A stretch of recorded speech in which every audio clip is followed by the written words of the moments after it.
Hello বন্ধুরা, গ্রামের রান্না পিয়ালির সঙ্গে সকলকে স্বাগত জানাচ্ছি। আজকে লাউ পাতা দুর্দান্ত একটা রেসিপি তোমাদের সাথে শেয়ার করি। ভিডিওটা স্কিপ করবো না, প্রথম থেকে শেষ পর্যন্ত দেখার অনুরোধ রইল।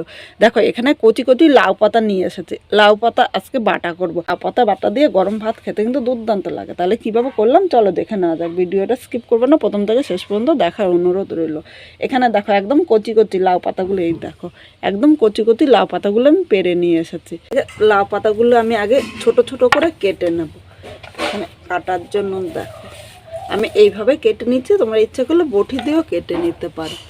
এখানে আমি এই ছুরিটার সাহায্যে একদম কিন্তু মানে একদম ঝিরি ঝিরি করতে হবে না, একটু মোটা মোটা করে এইভাবে কেটে নিচ্ছি। দেখো এইভাবে কেটে নিলে খুব ভালো হয়। এইভাবে আমি সব কয়টা লাউ পাতা কেটে নেব। অনেকে তো অনেক রকমভাবে রান্না করেছে, একবার এইভাবে রান্না করে দেখতে পারো। এই এক লাউ পাতা বাটা দিয়ে কিন্তু পুরো ভাত খাওয়া হয়ে যাবে। যখন মাঝে সাঝে আমাদের মুখে যখন কোনো কিছু খেতে ভালো লাগে না, এইভাবে করে দেখবে। আর তোমরা যদি বাড়িতে একবার করো তাহলে অবশ্যই কমেন্ট করে জানাতে ভুলো না কিন্তু তোমাদের খেতে কীরকম হয়েছে। কারণ তোমাদের এই একটা কমেন্টের জন্য কিন্তু আমিও অনেক উৎসাহ পাই আরও নতুন নতুন রান্না তোমাদের সাথে শেয়ার করার জন্য। এখানে সব লাউ পাতাগুলো কেটে নিয়েছি। এখন এই লাউ পাতাগুলো পরিষ্কার জল দিয়ে 3-4 বার আমি ধুয়ে নিয়ে আসবো। বন্ধুরা, লাউ পাতাগুলো ধুয়ে একটা সাজের মধ্যে আমি নিয়ে নিয়েছি, কারণ সাজের মধ্যে নিলে লাউ পাতার মধ্যে যে জলটা থাকবে সেই জলটা কিন্তু পড়ে যাবে। রান্নার সময় লাউ পাতার থেকে কিন্তু অনেকটাই জল হয়, তাই তোমরা চেষ্টা করো লাউ পাতার মধ্যে যেন জল না থাকে। দেখো লাউ পাতার মধ্যে যেটুকু জল থাকবে সাজের মধ্যে এইভাবে নিলে কিন্তু একটুও জল থাকবে না, পুরো জলটাই কিন্তু পড়ে যাবে। এখানে কড়াইটা বসিয়ে দিলাম। এবার কড়াইয়ের মধ্যে আমি সর্ষের তেল নিয়ে নিলাম। এই তেলের মধ্যে দুটো শুকনো লঙ্কা দিলাম। লঙ্কাটা ভাজা হয়ে গিয়েছে, লঙ্কা দুটো আমি তুলে নিচে নামিয়ে রাখবো। এই তেলের মধ্যে ছোট চামচের 1 চামচ কালো জিরা সম্বাদ দিলাম। 7 থেকে 8 কোয়া রসুন নিয়ে নিলাম। এর সাথে 7টা কাঁচা লঙ্কা নিয়েছি। তোমরা লঙ্কাটা একটু কম বেশি করে নিয়ে নিতে পারো, কিন্তু এই লাউ পাতার মধ্যে একটু ঝাল বেশি হলে খেতে কিন্তু ভালো লাগে। আর এই লঙ্কার বদলে তোমরা কিন্তু শুকনো লঙ্কাও নিতে পারো, কিন্তু আমার মনে হয় এই কাঁচা লঙ্কা দিয়ে করা বেশি ভালো। এবার এখানে দেখো লাউ পাতাগুলো আমি নিয়ে নিলাম। এখন দেখে মনে হচ্ছে যে লাউ পাতাটা পুরো কড়াই ভর্তি হয়ে গিয়েছে, কিন্তু এতটা থাকবে না। যখন লাউ পাতাটা মজে যাবে তখন কিন্তু একদম কমে যাবে। প্রথমে কিন্তু আমি লবণ নেবো না, তাহলে কিন্তু লাউ পাতাগুলো অনেকটাই জল বেরোবে। তাই এইভাবে হালকা হাতে একটু নেড়ে চেড়ে মিশিয়ে আরও কিছুক্ষণ এইভাবেই রান্না করে নেব।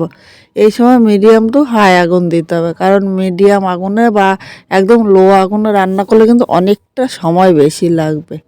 এইভাবে দেখো হালকা হাতে আস্তে আস্তে একটু সাবধানে নেড়ে চেড়ে নেবে, কারণ লাউ পাতাগুলো কিন্তু নাড়তে গেলে অনেক সময় পড়ে যেতে পারে। তাই হালকা হাতে এভাবে নাড়তে হবে। নাড়তে নাড়তে এই লাউ পাতাটা অনেকটাই কিন্তু মজে যাবে।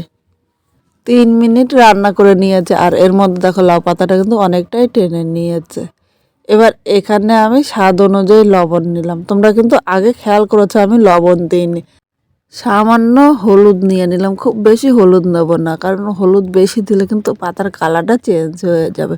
ইচ্ছে করলে তোমরা এই হলুদটা স্কিপও করতে পারো। এখন হলুদ ও লবণটা এর সাথে নেড়ে চেড়ে মিশিয়ে আর 1 থেকে 2 মিনিট রান্না করব। দেখো লবণ দেওয়াতে কিন্তু পাতার থেকে একটু জল বেরোবে, সেই জলটা কিন্তু ফেলে দেবো না, কারণ এই পাতার পুষ্টিগুণ কিন্তু জলের মধ্যে রয়েছে। জলটা কিন্তু ফেলে দিলে এর পুষ্টিগুণ সব চলে যাবে। তাই এইভাবেই টানিয়ে নিতে হবে। 1 মিনিট পরে তোমাদের আবার দেখাতে, দেখো লাউ পাতা থেকে কতটা জল বেরিয়েছে।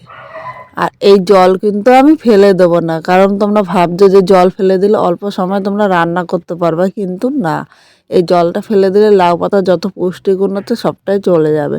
এখন মিডিয়াম টু হাই আগুনে আরও 3 থেকে 4 মিনিট এইভাবে জাল দিয়ে পুরো জলটাই টানিয়ে নেব। পরে আরও 4 মিনিট রান্না করে নিয়েছি। এখানে দেখো হয়ে গিয়েছে, আর এরকম কড়াই থেকে দেখো ছেড়ে দিচ্ছে। এইভাবে কিন্তু একদম শুকনো শুকনো করে নিয়ে নিতে হবে। এবার এদিকে একটা পাটার মধ্যে আমি পাতাগুলো নিয়ে নিলাম। আমি আজকে পাটায় বেটে নেব। আমি পাটায় বাটছি, তোমরা ইচ্ছা করলে মিক্সচারেও বাটতে পারো, কিন্তু যদি তোমরা মিক্সচারে বাটো তাহলে কিন্তু জল দেবে না, জল ছাড়া বাটবে। আর পাটায় যতটা মিহি হয় মিক্সচারে কিন্তু ততটা মিহি হবে না। যে কোনো বাটার স্বাদই কিন্তু দুর্দান্ত হয়, আর মিক্সচারে বাটলে কিন্তু ততটা ভালো লাগে না। আজকে খুব সাধারণভাবে এই লাউ পাতাটা রান্না করলাম। তোমাদের কীরকম লাগলো কমেন্ট করে জানাতে কিন্তু ভুলো না। নতুন কোনো বন্ধু এই ভিডিওটি দেখতে আসলে ভালো লাগলে একটা লাইক শেয়ার ও কমেন্ট করো ও সাবস্ক্রাইব করে পাশে থেকো, যাতে নতুন নতুন ভিডিও আপলোড করলে সবার আগে নোটিফিকেশন আপনার কাছে পৌঁছিয়ে যায়। এখানে দেখো লাউ বাটাটা একটা প্লেটের মধ্যে নিয়ে নিলাম। এবার এর মধ্যে আমি সামান্য একটু তেল দিয়ে দিলাম, কারণ শেষে কাঁচা তেলের গন্ধটা আমার খুব ভালো লাগে। ইচ্ছা করলে তোমরা এটা স্কিপও করতে পারো। এই একটা লাউ পাতা দিয়ে কিন্তু গরম ভাত দারুণ লাগবে। এই সকালবেলা কিন্তু গরম ভাতের সাথে আর কোনো কিছুই লাগবে না, এই বাটা দিয়ে কিন্তু তোমাদের খাওয়া হয়ে যাবে। এইভাবে যদি তোমরা বাড়িতে করো অবশ্য কমেন্ট করে জানাতে কিন্তু ভুলো না। করার পর তোমাদের খেতে কীরকম হলো, আর তোমাদের কাছে যদি নতুন কোনো রান্না থাকে অবশ্য কমেন্ট করে জানিও, যাতে এর পরের ভিডিওতে তোমাদের সেই রান্নাটা আমি শেয়ার করতে পারি।